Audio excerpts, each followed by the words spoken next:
Good morning, everyone. Good morning. Good morning. Rabbi. Good morning. We are in Mishnah Shabbos, Perek Aleph, Chapter 1, Mishnah Dala, Mishnah 4. I think today we're going to do two Mishnayos, 4 and 5. That's the plan. I'd like to dedicate this morning's learning in memory of my mother, Miss Shalamis Rabinowitz, Shalamis Basa Rabbi Yaakov Eliezer. Okay, the Elu Hein Min HaHalacha She'amru Balias Chananya ben Chizkiya ben Gurion K'Sha'alu Levakrai. And these, meaning the last two halachas that were mentioned in the previous Mishnah, which was that you cannot check for lice in your clothing by candlelight or read by candlelight, because we're afraid that you may come to tilt the candle. What's the matter? Did we do Gimel? Yes, yesterday. This is just a review. When did you do? Oh, okay. When did you do Yesterday. Gimel? Yesterday. Yes. Yesterday. We're back doing Mishnayos on Sunday. Okay. We've been doing that for a while already. So those two halachas about not reading by or checking for lice in your clothing by the light of a candle, that Mishnah Dalet says these were from the halachas, these were from the laws that were said on the upper floor of a sage named Hananya, the son of Chizkiah, the son of Gurion, when they came to visit him. Now, Bartanur explains the means like this. The book of Yecheskel from Tanakh has some very difficult verses in it that because of it, the sages wanted to actually hide it. They wanted to kind of take it out of circulation. There's one pasuk that reads, it says, any treifa, any torn animal, lo yoichlu hakohanim, the kohanim cannot eat it. That's what the pasuk in Yecheskel says. That would imply that kohanim can't eat it, but non-kohanim could. That's extremely problematic because the Torah doesn't say that. And there are some other questions on the book of Yecheskel that really the sages seriously wanted to basically, put it away. So there was a sage named Hananya, the son of Chizkiah, son of Gurion, who went up to his attic, went up to his second floor, asked for a lot of oil, and he just sat there and worked out to answer all the questions on Sefer Yecheskel. Now, while he was doing this, the Chacham, the sage, used to come to visit him. Visit him means they used to come and check up on his work. And it seems that there was a point of time that many, many scholars, I mean, the way some of the wording of the commentaries are that all the scholars at one point were there. And because all the scholars were there, it was an opportunity to make some decisions about finalizing certain laws. So the two laws that we just mentioned about not checking by candlelight your clothing or by reading by candlelight were from the halachas, from the laws that were said and at this opportunity. And the Mishnah continues, Nimenu v'rabu be'shama beis Hillel. It came out that when they decided to render some decisions about laws, and they took a vote, basically they took a vote of, based on whatever the discussion was, whatever the particular issue was. You had sages, some sages saying one way, some sages the other way, and they took a vote. Who do we follow? Which opinion are we going to follow? And it comes out that in that situation, when all the sages were gathered in this person's attic, let's say call it, on his upper floor, it came out that when they, again, went to a vote, it came out that there was more of Beis Shammai there than Beis Hillel.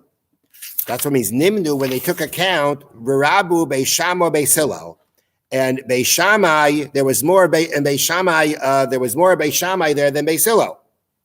Ushmayna Sadavar Megazer Bayayim, and they made 18 decrees on that day. Now, the Bartanura goes through all 18. We're not going to go through all 18. But one thing I will tell you which is what the Mishnah begins, which is that the decree that we just said, that you cannot read by candlelight, that was one of the decrees that they decided on that occasion. And what this really means is also that this whole discussion about whether you can read by candlelight or not, because we're afraid you're going to tilt it, was really an argument with Beis Shammai and Beis Hillel, where Beis Shammai said you can't do it. Beis Hillel said you could do it. Typically, Beis Shammai is more strict than Beis Hillel. Mm-hmm. And because that was one of the discussions here at the point when all the sages gathered together in this place, and Beis Shammai outnumbered Beis Hillel. 18 decrees were made in which we followed Beis Shammai over Beis Hillel. Typically, we follow Beis Hillel over Beis Shammai. But in this circumstance, for whatever reason why these things were discussed, and we'll see other things weren't discussed, but 18 things were discussed that were in an argument with Beis Shammai, Beis Hillel, and on that occasion, all the sages were there, and they took a vote, and it came out to Beis Shammai outnumbered Beis Hillel. These 18 decrees passed following the opinion of Beis Shammai. That wasn't fair.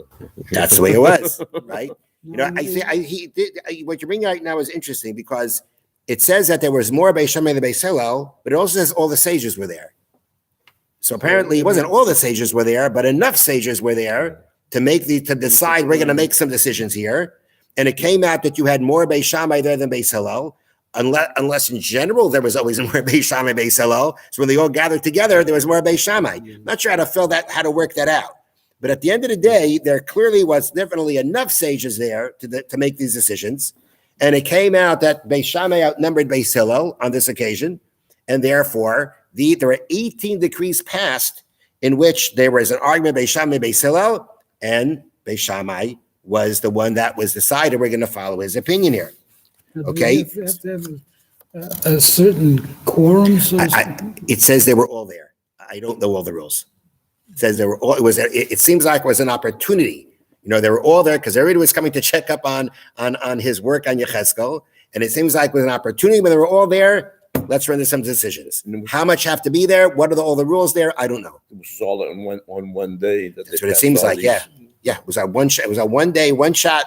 Somehow or another, they were all there. There were enough of them there, and therefore the decision was made. That's how it worked. But let's do the next one because it won't take long. Mishna 5. Now here we're going to have a machlokes Beis Shammai Beis Hillel, a argument of Beis Shammai Beis Hillel, and basically, if it's laid out as a machlokes Beis Shammai Beis Hillel, that means no decision was made.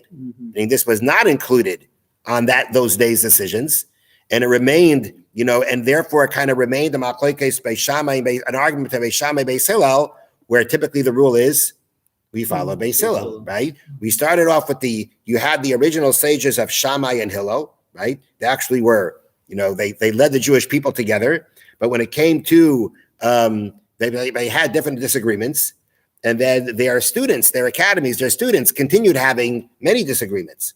So now Mishnah reads like this: Beis Shammai say, "Ein sheirin diyai v'samamanim v'karshinim." You cannot soak ink, dyes, or karshinim is an animal feed, vetch. Ela kadesha yisherim b'jayim, unless they have soaked from before Shabbos. Now, you feed it to animals. Okay. So now these three things, okay. If you're not allowed to do that on Shabbos. You cannot soak the dye on Shabbos. You cannot soak the vetch on Shabbos. Why can't you? So the commentators explain, interestingly, it's the malacha of lisha. It's the machlaka. It's the malacha. It's a forbidden act of kneading. Lisha means when you take small particles and you bring them together with a liquid, with a binder, and now those particles, because of the binder, become one unit. So when let's say, talking about the vetch, right? It seems like you take these little pieces of grain and you put them in the water, and then just by sitting in the water, they all bond together. And that's how you feed it to the animals. Okay. The purpose is to soften it, but apparently it's part of it is also that's the way it is. It comes together. That's how you make the vetch edible for the animals. The same thing again for the dyes. It seems like you have these particles that come from these plants. You put them into the water, and they come together. And now the truth is, again, I don't know exactly how this all works with the dyes, but it would sound like you take these, you grind up the plants, right? You put them in the water. Mm-hmm. They come together like a dough or a paste, and then you cook them up, and then you put them again into hot water. I don't know exactly what you do, but if you're saying that if this is the malacha of lisha, of kneading, then it has to be that you're taking these particles right? And because you're putting them into the water, they bind together. Oh, And they these are form it. two different categories. Yes, two different examples. Meaning, and then you have the thing also with the ink, right? How you're making the ink. It also seems to be that at an early part of the making of the ink that comes from certain plants, again, you're taking these particles and you're putting them into the water and they're binding together, and then some or another you're gonna turn it into ink. But in each case, what's happening here is there's a malacha being done. The thing is, though, that Beis Shammai is saying like this. Beis Shammai are saying, let's say you add the water to the vetch before Shabbos. But what happens is it sits in your vessel and it gets ready over Shabbos. So you're not doing the act on Shabbos. The kneading is happening on its own. You're not doing it because you put it in before Shabbos. Mm-hmm. It's on Shabbos. It's going to come together. It's going to happen by itself. What should be wrong with that? Beis Shammai say the problem is because it's happening in your vessel. Mm-hmm. It's happening in your utensil. And the same way we're not allowed to have an animal do a forbidden activity for us on Shabbos, you can't have your utensils doing it either. You can't have your utensils participating in it either. So that's why Beis Shammai say you cannot soak these things unless they've already soaked from before Shabbos. If they soaked from before Shabbos, the process is done. That's just sitting in your vessel. Okay. But for the malacha, for the act to be happening in your vessel on Shabbos, Beis Shammai say you can't do that. Because the same way your animal cannot do activity for you on Shabbos, there are certain things, if you set it up that your animal threshes the grain on Shabbos without you, right? You set it up and on Shabbos it just goes and does it on its own. You can't do that. You can't have your animal do a forbidden activity for you on Shabbos. Say the same thing. Beis Shammai say you cannot have your utensils involved in doing that on Shabbos. Beis Hillel matirin, but Beis Hillel say permit. Beis Hillel say no, your animal cannot, but your vessels can. Here's a machlekes Beis Shammai, Beis Hillel. Who do we pass on like here? Beis Hillel. If you go ahead and you set in a simplistic way, there can be other details also. But just the mere fact that your utensil is participating in an activity that you cannot do on Shabbos, that's not a problem. Mm-hmm. Now, let's just conclude with an interesting question. Beis Shammai say your things cannot be doing what would be considered a forbidden activity on Shabbos, right? So therefore the question is, so how can your pot sit on a fire on Shabbos, right? You put your food up before Shabbos, right?